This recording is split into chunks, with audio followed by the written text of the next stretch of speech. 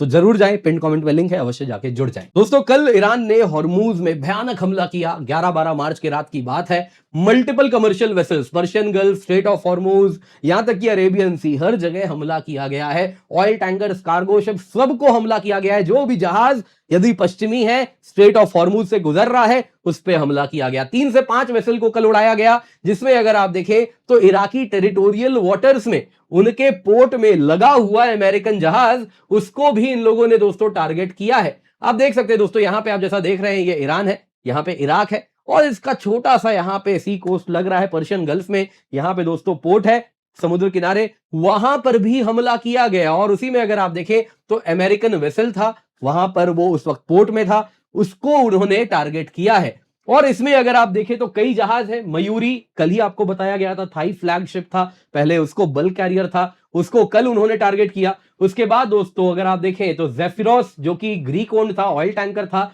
उसको इन्होंने टारगेट किया। फिर अमेरिकन यूएस बेस्ड वेसल है सेफ सी विष्णु, उसको सुसाइड बोट से अटैक करके मारा गया है। फिर अगर आप देखें तो स्टार जो कि अगेन यूएस है, मार्शल आइलैंड्स फ्लैग्ड है, कार्गो शिप है, प्रोजेक्टाइल स्ट्राइक किया और उसमें भी आग लगी। फिर वन मैजेस्टी जापान फ्लैग्ड है, कंटेनर शिप है, इसको ड्रोन से मारा गया। इस तरीके से अगर आप देखें तो ईरानियन फोर्सेस कॉम्बिनेशन यूज कर रहे हैं, किसी को प्रोजेक्टाइल से मार रहे हैं, किसी को ड्रोन से। तो कहा जा रहा है explosive rigged unmanned submersible vehicle, unmanned surface vessel, उससे भी मारा जा रहा है। यानी कि बोट है उसमें एक्सप्लोसिव लगा रहे हैं और जाके ऑयल टैंकर को उससे टारगेट कर रहे हैं। इन टोटल ऑयल प्राइस दोस्तों $100 का आंकड़ा पार कर चुके हैं। आप देख सकते हैं दोस्तों कल भयानक हमला हुआ। एक हमला जैसे मैंने आपको बताया इस कोने में हुआ, पर्शियन गल्फ के इराक के पोर्ट में हुआ। तो दूसरे तरफ दोस्तों यहां पे आप देख रहे हैं ये ओमान है, पोर्ट ऑफ सलाला है, यहां पे इनका जो ऑयल डिपो है इसको टारगेट किया गया। यानी कि आप अगर देखें तो ईरान यहां से लेके ओमान के निचले कोने तक पूरा का पूरा Persian Gulf, Gulf of Oman, Arabian Sea, हर जगह टारगेट कर रहा है। इसको क्यों टारगेट किया पोर्ट ऑफ सलाला? कारण क्या है दोस्तों, ये एक कॉन्ड्यूट बन रहा है जहां से ऑयल फर्दर इनके रीच को बाईपास करके दुनिया को एक्सपोर्ट कर रहे थे। तो यहां पे ऑयल डिपो ही उड़ा दिया कि अब करो दुनिया को तेल बेचो। तो इस वजह से दोस्तों भयानक हमला ईरान यहां पे कर रहा है। तो क्लियरली ईरान दिखा रहा है कि एक पोजीशन ऑफ स्ट्रेंथ उसकी बन रही है। और इस वक्त 3 डिमांड रखे जा रहे हैं। कल मीडिया में आया था कि ओमान के हवाले से ट्रंप ने कहा कि चलिए अगर ईरान को सीज फायर चाहिए तो बताइए। तो आज ईरान ने कह दिया, आप देख सकते हैं मसूद पेजेश्कियान, इनका ये ट्वीट है कि मैंने रशिया और पाकिस्तान के लीडर से बात किया और उस वक्त मैंने रिफर्म किया कि हां ईरान कमिटेड है पीस के लिए और एकमात्र तरीका इस वॉर को खत्म करने का है, वो वॉर जो कि जायनिस्ट और यूएस ने भड़काया है, उसको खत्म करना है। तो ये 3 अधिकार हैं जो आपको पूरे करने होंगे। क्या है वो 3 डिमांड ईरान के? पहला है दोस्तों, ईरान के लेजिटिमेट राइट्स को रिकॉग्नाइज कीजिए। मतलब क्या है? मतलब है कि ईरान एक सोवरेन कंट्री है तो उस वजह से उसके काफी अधिकार बनते हैं, वो सबको परस्यू करेगा। जैसे कि न्यूक्लियर राइट, कि हां हम न्यूक्लियर फ्यूल जो भी है उसको अगर आप देखें तो फर्दर एनरिच कर सकते हैं। जो अधिकार दिए गए इंटरनेशनल एटॉमिक एनर्जी एजेंसी के द्वारा वो हम कर सकते हैं, भले बॉम्ब नहीं बनाएंगे लेकिन एनरिच कर सकते हैं। तो वो अधिकार जो है उसको हम पूरा करेंगे। वैसे ही अगर एक सोवरेन कंट्री है तो आसपास में बाकी देशों के साथ हम रिश्ते भी रखेंगे, रीजनल इन्फ्लुएंस भी रखेंगे, तो बाकी देशों के साथ भी रिश्ते रखेंगे। तो ये सारे अधिकार मेरे पूरे होंगे। दूसरा, रिपेरेशंस, कॉम्पनसेशन कीजिए। ये वॉर जायनिस्ट रिजीम और यूएस ने शुरू किया है, और जिस वजह से हमारा इंफ्रास्ट्रक्चर बर्बाद हुआ, सिविलियन कैजुअलिटीज हुई, इकोनॉमिक लॉसेस हुए, तो ये सब हमें इसकी भरपाई चाहिए।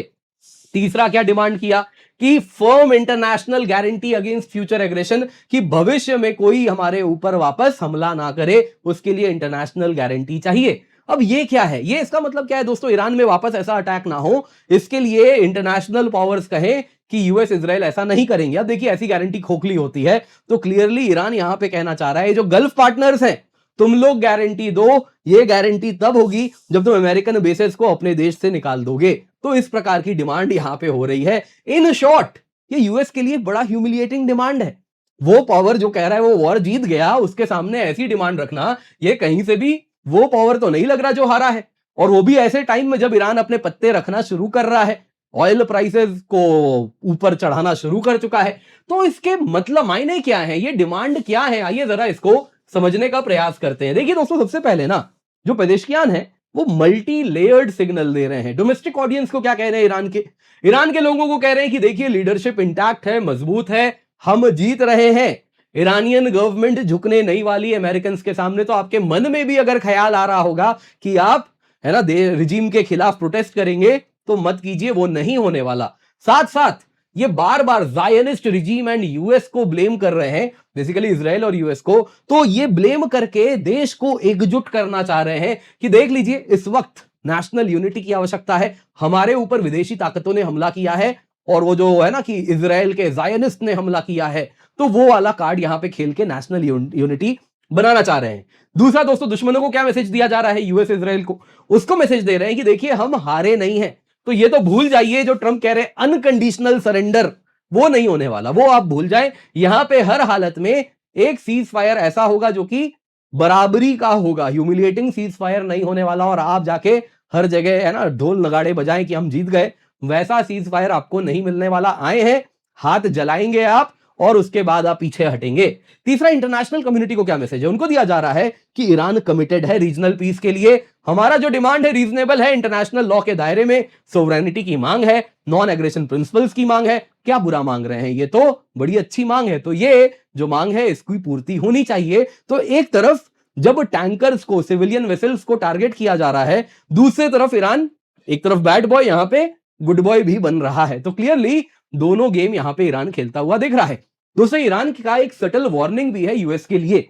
अगर आप देखें तो इकोनॉमिक प्रेशर कहीं ना कहीं ईरान ने बढ़ाना शुरू कर दिया है, ग्लोबल डिसरप्शन हो रहा है, वो पीस को इन कंडीशन से लिंक करके पैरेलली एक पोजीशन ऑफ स्ट्रेंथ भी दिखा रहा है, टैंकर्स पे हमला करके, हॉर्मूज बंद करके, दुनिया में एनर्जी शॉर्टेज करके। ईरान दुनिया को बोल रहा है कि देखिए मैंने तो अभी अपने पत्ते खेलने शुरू किए हैं, आप अमेरिका के वॉर के चक्कर में आप लोग पिसेंगे। दुनिया को कह रहा है कि तुम सफर करोगे यूएस के खेल के वजह से, तो कहीं ना कहीं यूएस पे दबाव बनाओ कि वो पीछे हट जाए। तो ये सटल तरीका है दुनिया को बताने का। ये जो तीन डिमांड है ना, ये बस नेगोशिएशन साइकिल की बिगिनिंग वाली डिमांड है कि स्टार्टिंग में आप इतना मांगेंगे, ये वाला कुछ इतना मांगेगा, फिर दोनों बीच में आके सेटल करेंगे।